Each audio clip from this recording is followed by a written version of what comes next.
Talaga kapag ganito. Yan ang ating pag-uusapan, ano, pero bago mong panood at sabihin ko kung ano yon, tapusin ang ating video, ano, and disclaimer din. Ayan. Bago ang lahat pala ay paki-subscribe ang ating video, ang ating channel, and click this tiny notification bell so that you'll be updated every time we have a new upload videos. Yan. Disclaimer din, ang mga videos po natin ay para lamang po sa may bukas ang kaisipan at may malawak na pangunawa. Kung wala po tayo nito, mari na lamang po mag-skip at mamili ng mga videos na nararapat para sa inyo.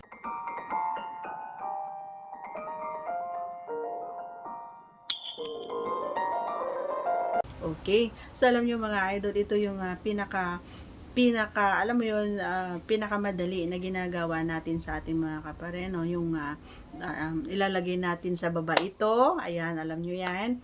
Talagang ito yung nating sandata, no, na makakatulong sa kanila or sa amin. Lalong sa akin kasi nakakatulong ito, no, especially kapag naandun na siya.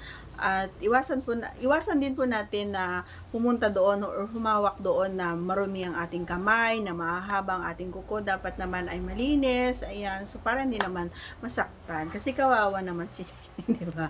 Kapag nasaktan at nasugatan. So, be careful din tayo.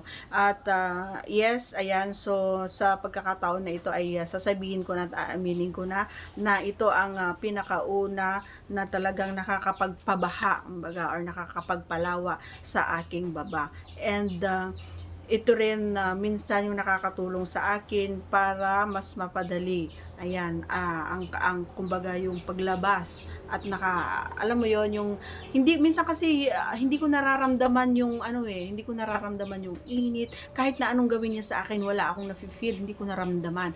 Kahit kumain siya ng kumain dyan, kahit ganun-ganunin niya lahat dyan, hindi ko na-feel. So, may mga pagkakataon na sinasabi ko minsan sa kanya na ilagay niya ito doon sa baba at kumbaga pagalawin niya or paganahin niya, gawin niya yung mga dapat, ganyan. Maliban sa pagkain, ito yung talagang nakakatulong sa akin para mas mapabilis at ako na mismo. Minsan kapag naramdaman ko na okay na, kapag especially kapag yung aking MANE ang naandon at doon na siya, kumbaga doon na siya nagta-travel ng kanyang kahit talagang iba na. So, once na sinabi kong pumasok na siya, doon na yung time na magtatrabaho na rin siya, or sometimes ako naman, syempre mostly of the time kasi nga ako yung mahilig na magtrabaho at yun yung pinakagusto din niya. Kasi sa ngayon inaamin ko sa ngayon tamad na siyang magtatrabaho kasi nga naging heavy na kami parehas. So mostly kapag